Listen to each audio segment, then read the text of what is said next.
Hello, everyone, and welcome back to the United Star. Today, we've got Shivan here and Vishesh here as well to pick the top 11 of this season, the best 11 players according to performance, not just according to statistics. Keep that in mind. So let's start. Yeah, I think we've settled on a formation of 4-3-3 with one keeper, of course. And let me get straight on with it. Who is your goalkeeper? Is it Dean Henderson? Is it Nick Pope? Is it Allison? Shivan, what do you think? I think it has to be Allison because he's been the most influential keeper of anyone in the league. Liverpool have won the league at a canter, 29, and Allison has got 13 clean sheets this season despite only playing 29 games. So that's almost 1 in 2 games where Allison is keeping a clean sheet, which is almost unheard of. And in terms of his influence on his side, in terms of his passing, his calmness at the back, you have to remember Allison has got an assist this season against United itself. This is the second goal where he lobbed that pass over to Salah. So if you look at Allison's overall impact on a team, he's been the best keeper. And I don't think there's any doubt about Allison not being the favorite. Vishesh? I slightly disagree with that because I'm going to go with Nick Pope for the simple reason I agree that, when we're looking at the clean sheet record and Allison having, 13 clean sheets, that's what you shared, Siobhan. So 13 Yeah. for this season. If we look at the errors leading to goal for this season in all, Nick Pope has 2, whereas Allison has 4. And the keeper's main job, and if you've seen throughout this channel, we've, been picking on De Gea for the errors he's been making. But De Gea's made 3 errors this season, which goes to show that Allison has in fact made more errors than even De Gea. So a keeper needs to be secure at the back.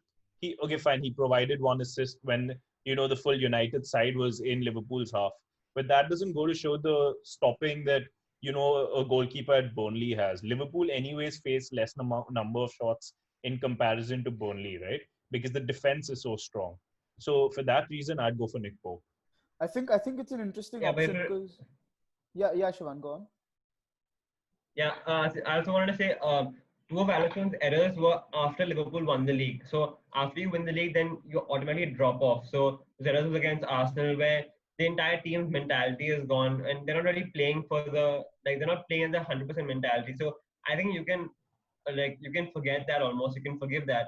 But if you look at the influence Allison has had on his team, you remove Allison from Liverpool, they are a much lesser team. You remove Nick Pope and put like a similar keeper like a Dean Henderson or even their backup keeper, what's it called, Tom Heaton. They have the same impact on the team. So that's why I think Allison is the best keeper.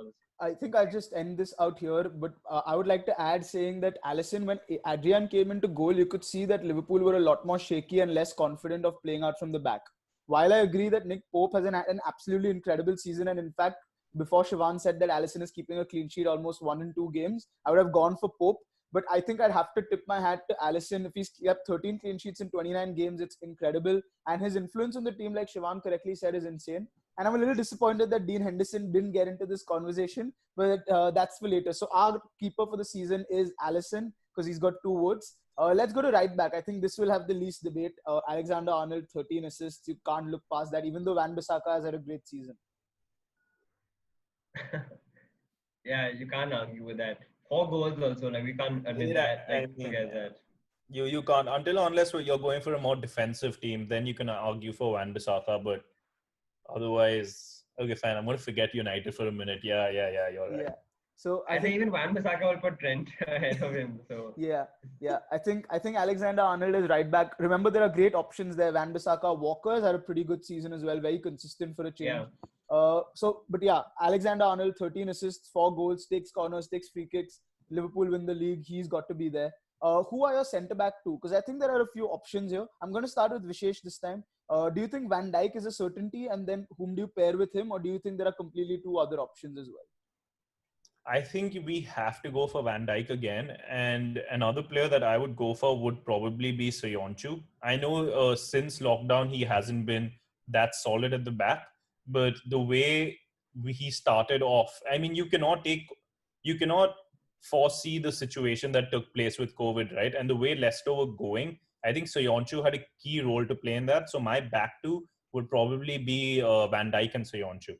Okay. Shivan, do you agree with that, or do you have some other names in mind? Yeah, I agree. Van Dijk, you can't argue with that. But I'd actually go for someone else. I'd go for Connor Cody instead of Soyuncu. So Soyuncu is great, I think, in the first like first half of the league, but since then he's been really error prone, and we've seen how Leicester fallen off. United were 14 points behind them, and they caught up with that. And Soyuncu, I think, arguably made the mistake that lost Leicester top four against Bournemouth away. They were leading 1-0, and Soyuncu goes and does the craziest thing, gets a red card, gets sent off. They end up losing the game 4-1 at home to Bournemouth, who haven't lost in 10 games. And then he can't play the last 3 games of the season, where Wes Morgan has to come in. So if you look at that, Soyuncu made probably the biggest error of a Leicester City defender, which cost them top four. So maybe that's why I'm thinking that you don't give him the place and you give Conor Cody instead. Now, we tend to forget that, like, if you look at the Wolves side and we look at someone like a Jimenez and Neves, all the fancy players, but they're actually one of the best teams defensively. And they've, I think, kept I think I'm 12 clean sheets or something this season. And since lockdown, they've kept almost a clean sheet every game. I know he had a bad last game against Chelsea, but his passing range, his ability to organize the defense, I feel he goes unnoticed, and he'll be my outside pick for the defense. I think that's a very valid point, Vishesh. I think Conor Cody, one of the most underrated players in the league, a great captain, a great organizer of the defense. I agree to a certain extent, but then when we look at Soyuncu and the way Leicester built their side when the league started, Soyuncu played a crucial role both in defense and attack. He was replacing Harry Maguire in short. So he was replacing someone who was scoring goals with the headers, who was managing the defense. So I agree with Siobhan when he's saying that, the Bournemouth red card was one of the biggest mistakes that a defender could make. But then again, this goes back to the same argument that to a certain extent, that after Liverpool won the league, Alisson lost his mojo as well. So when you're under that much pressure, no, I don't think know. it's that. I don't think Vishesh is the same argument, because in this case, Leicester absolutely needed that win and he bottled it. So again, let's not harp more on this. I think there are a couple of other central defenders who I would mention is the Sheffield United in Egan and Chris Basham, or even Fleck. Stevens. Stevens. These three I'd like to mention over there as well. Maybe if Laporte had played more games, he'd also be in the argument, but he was injured for a large part of the season. Harry Maguire, not so much. But I think, again, Vishesh, I have to not side with you, and I have to go with Siobhan and Conor Cody, because I'm a fanboy of Conor Cody. I would have taken Conor Cody over Harry Maguire last season at United. I think he's an absolute gem of a player, and he's an absolutely brilliant defender, incredibly consistent, and one of the most underrated players in this league. So, two centre-backs, Virgil van Dijk and Conor Cody. The left-back, again, I don't see much of a debate here. It has to be Robertson, doesn't it? It has to be. 12 assists again. He's been great going forward and defensively. Best defense in the league. I don't think you can argue. Vishesh? Not much to say. Yeah. It is Trent and Robertson. Yeah, I think I wouldn't want to break that pairing as well. So, there you have it. That's our back four with right back Trent Alexander-Arnold, our two centre-backs in Conor Cody and Virgil van Dijk, and our left back in Robertson. So our defense is made out of three Liverpool defenders and Alisson in goal. So 4 Liverpool players from the defense. So you can already see that they have had a very good season. Let's now get into the centre midfield. And this is sort of contentious because Jordan Henderson is, of course, Writers Player of the Year. But does he get into our midfield three? So let me start with Siobhan this time. Who is our CDM? For CDM, I feel like you have to go for Jordan Henderson. I don't think there's been a CDM in the league who's had a better season than Jordan Henderson. And he's not Writers Player of the Year. The narrative has gone a bit too far in terms of Henderson being so good and he's being better than De Bruyne. But you have to recognize how good he's been. When he's not been in the side, Liverpool actually been poor off. And if you look at his running stats, if you look at his progressive passing, if you look at how he recycles the ball, he's if you remove Henderson from Liverpool, he might not be that great. But for the Liverpool system, the way they play, where they need that engine in the middle of the park, Henderson's been absolutely superb, and he's my pick for CDM. And I actually argue Fabinho is better, a better CDM option. But I feel like we can't not have Henderson in our team this season, and that's why I'd pick him. Vishesh, do you agree? Because I completely agree with that. CDM. No, but I completely agree with Siobhan for Henderson, because if we look at the way Liverpool play, they have a certain spine, and Henderson plays a key role in that spine for their defense to attack. So you have to play Henderson in that CDM position. So there's no way he's not in the... Right. Also, I think this season we've been short of options in that CDM position, unless you go again for a Sheffield player who can sort of fill into that CDM role. none of the CDMs have actually done well. Matic was good for part of the season. Jorginho was not particularly good. Kante has fallen off. The only other person I can think of who I would personally put there is maybe Wilfred Ndidi, because he was absolutely fantastic. And more than Soyuncu, I think he was important to Leicester's performance. But I think, Henderson, That's captain true. of a Premier League winning team, so he goes in. Now, I think Kevin De Bruyne, I think, makes it to any team on this planet. Yeah. So Kevin De Bruyne is one of our midfielders. The second one is where I want to understand who it is, because now we have someone like a Bruno with not that large of a sample size. So what do you think, Vishesh? Who is your second midfield pick? I think De Bruyne, let's just not even argue that. I'm going for Bruno.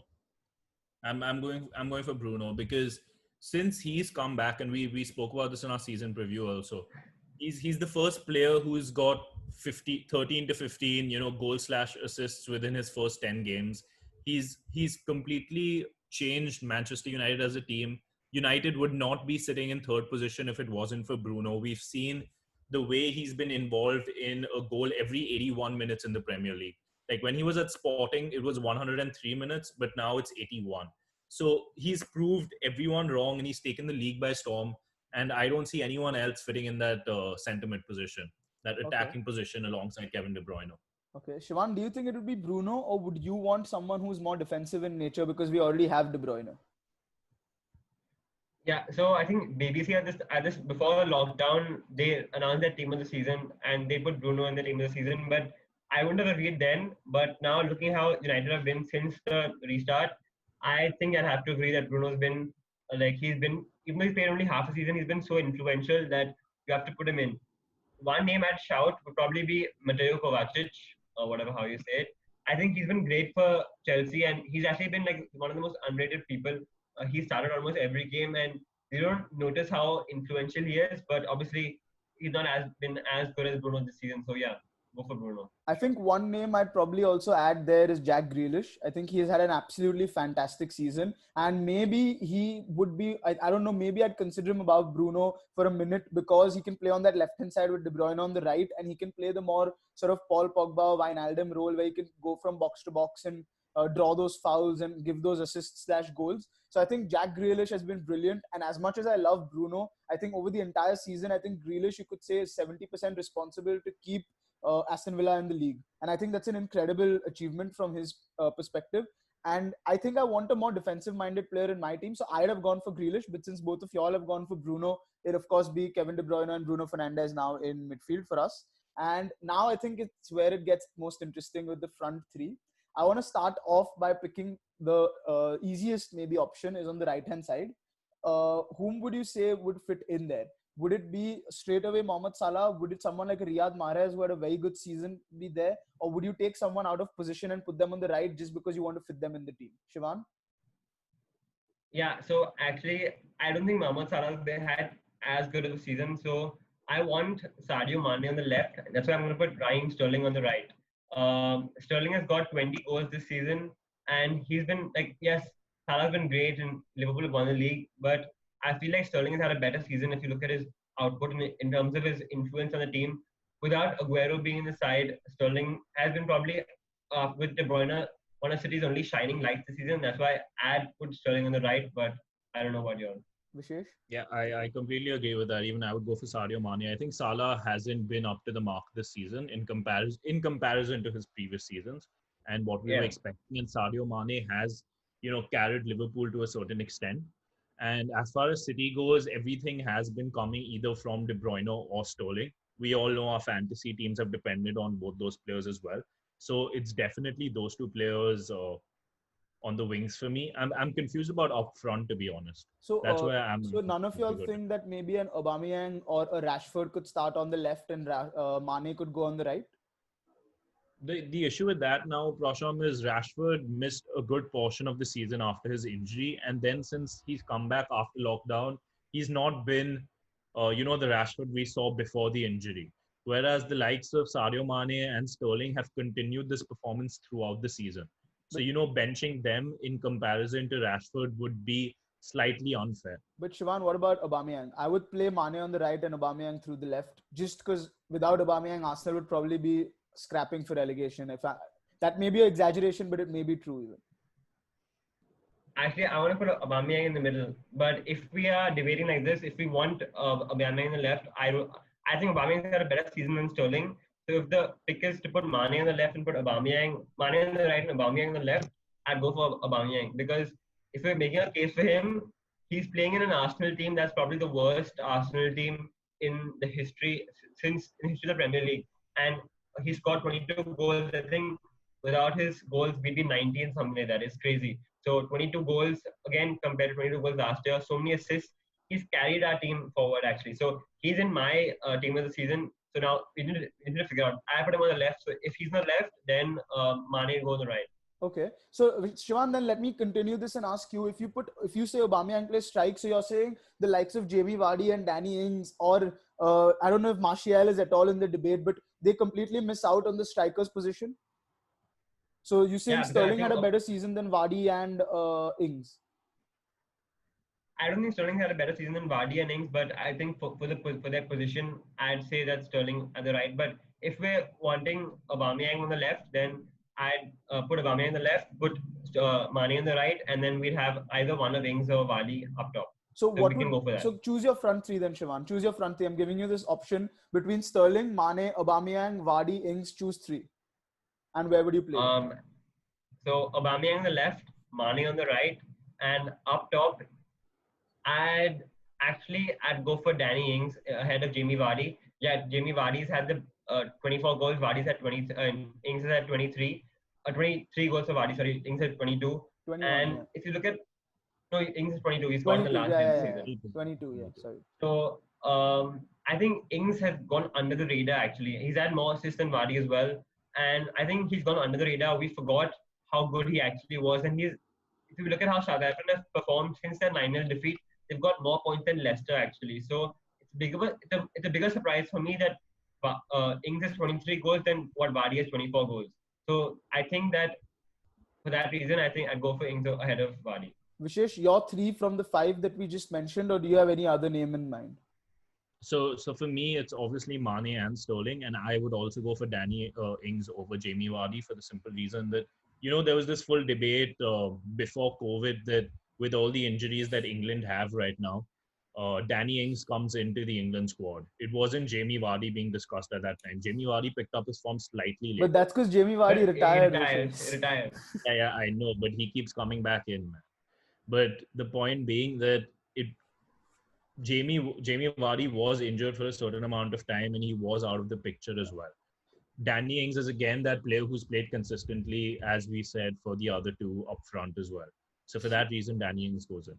Absolutely. And he plays in a poorer team. Yeah. Leicester are in a better team, so that's why Vardy gets more chances. They have a better coach as well. But Southampton aren't a great team with Leicester, but he still managed to score 22 goals, which is amazing. Absolutely. Yeah, I was just going to bring that up, that he's playing for a Southampton team that did lose to Leicester 9-0, was it? 8-0, was it? And they turned a leaf from there and they came back to do what he did. So I think my front three would be like Shivan's. I would pick Aubameyang over Sterling because I think Aubameyang had an absolutely terrific season. So I'd pick him on the left with Ings up top. I absolutely love Jamie Vardy. I don't think there has been a better story in football over the last 5 or 6 years. But I think Danny Ings, just the way he's played and the way he's come back from the injury to perform like that, I think he's definitely up top for me. And on the right, I'd put Mane. I know he's out of position, but I got to have Aubameyang in that team because he's been so absolutely terrific. It's been an absolute pleasure to watch Aubameyang play. So there you have it, guys. Our 11 is Alisson in goal.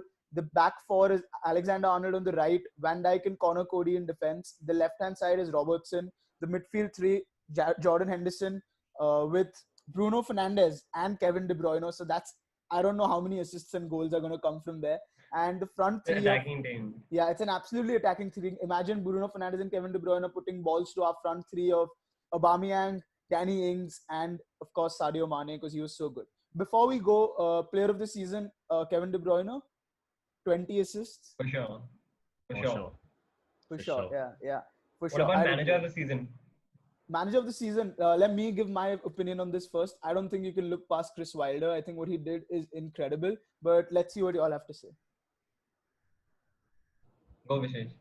Okay. Yeah. It's definitely Chris Wilder. For a relegated team to finish in the in the top 10 is a big achievement in itself. Adding to that he was before lockdown, he had almost qualified for Champions League if we take that fifth spot into account.